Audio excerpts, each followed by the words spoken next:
بسم الله الرحمن الرحیم. په خیبر پښتونخوا کې یو ماشوم نه په سرکاري یونیورسيټي کې د افغانستان جنډا ولې واغښتل شو.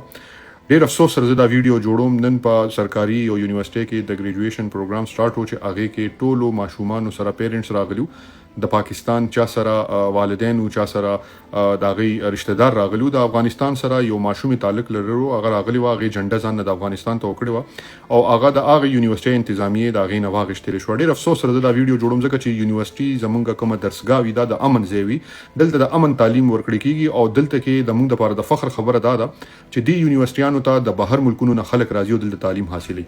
پاکستانیان په ټولي دنیا کې چې کله سبق کوي او داسې پروګرام نه غي باقاعده د پاکستان جنډا ځان سره وړي دی نه خو چا جنډا وانه غشتل شو. خو ډېر تعصب دا خبره کوم چې دا دومره تعصب تاسو کې راغلي د کم ځای نه دی. یو جنډا یو انسان د خپل ملک جنډې سره مینه کوي، هغه د ځان نه توکړي د نو زما په خیال دا یو جرم نه دی. په کار دا دی چې دغه یونیورسيټي چې کوم وایس چانسلر دی هغه د دې تحقیقاتو کې او دغه خلکو له سخت نه سخت سزا ورکړي، ځکه چې دا د یو ماشوم احساساتو سره لوبي کول دي او دغه جذباتو سره او هغه ته دا باور کول دي چې دلته یو د ماجر په حیثیت باندې زما په خیال ډیر د افسوس مقام دی او مونږ ټولو ته پکار دی چې په دې مونږ आवाज اوچت کوو، مونږ د خپل خور سره د خپل لور سره ولاړ یو.